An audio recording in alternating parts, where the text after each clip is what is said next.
I don't know if I have the words to justify and put it in perspective. It's, like I said, an amazing opportunity for all we've been through, and have to go grab it. Right side, third row. Carter, you got a chance to lift the cup in this building. Paul Maurice has never gotten that chance. Over the course of playing for him, what sense do you get about how badly he wants to win this and the way he kind of constructs this team and runs this team to do that? Yeah, obviously he's a really good coach, and we love having him as our behind the bench. And he's been in it for a long time. I don't know, is it 30 years? And he obviously hasn't got it done. So, I mean, if we're going to do it for anyone, we can do it for him.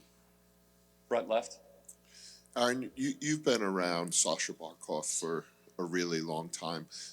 I'm wondering, can you tell me something about him that maybe none of us know? I mean, you guys know everything. No, he's really funny. I mean, that's kind of the thing that you could say about him that most people don't really know, because you don't really get that, his dry sense of humor comes out, in the room, not necessarily in front of you guys. So that's probably it. Right side, front row. Carter, over the last 2 days, the other team has talked about how well they've played. They feel like they could be up 2-0 or 2-1. Connor Brown said today they feel they've carried the play. You guys are up 3-0. Like, how does that play in your room? Yeah, I mean, we don't really focus on what they say. I mean, they can say whatever they want. And, I mean, we just try and focus on what we have to do out there and take it one game at a time. And, I mean, it doesn't really affect us too much. Front right. Aaron, this one's for you. As someone who's been here for a very long time, and I'm sure you've seen some of these clips of the watch party at the arena, all full of people watching a game without hockey being on the ice even. I mean, how has it been for you kind of watching the development of the fan base here? Yeah, that was really cool. I didn't see that until we were at the hotel after the game there the other night, that the whole lower bowl was full. So that was, really cool. To see how far it's come full circle since I've gotten here has been incredible. So we're super proud to be playing in front of our fans. We'll take a few more questions for the guys. Front left, Matt.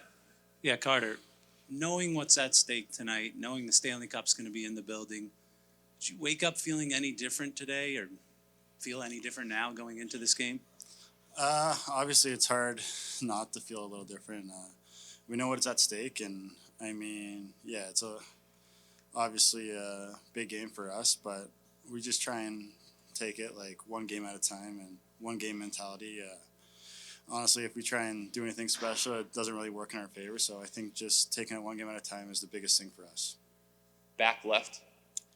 For Aaron, Paul has talked a lot about you guys' ability to bounce back from a tough game or a tough period. So after the third period last game, are you guys maybe feeling a little bit more hungry, or is there anything to work on to kind of come in tonight, even though we have the lead in the series, with like a little chip on your shoulder? I don't remember seeing anything that third period that we hated. At the end of the day, when you're up 4-1, the other team's going to really push, and we'd expect the same thing from our guys. So I don't think we need to change anything. We just have to continue doing what our team does best. Take one more question on the right side, standing up. Question for Aaron. What's your earliest Stanley Cup memory as a hockey fan, as a young kid watching and giving you maybe the inspiration of what you wanted to do for a living one day? I was lucky enough to grow up being a fan of the Detroit Red Wings, so that was obviously a bit of a gift. So, watching them growing up was always great. Steve Yzerman, Nick Lidstrom, those guys leading the way, it was truly a treat to watch.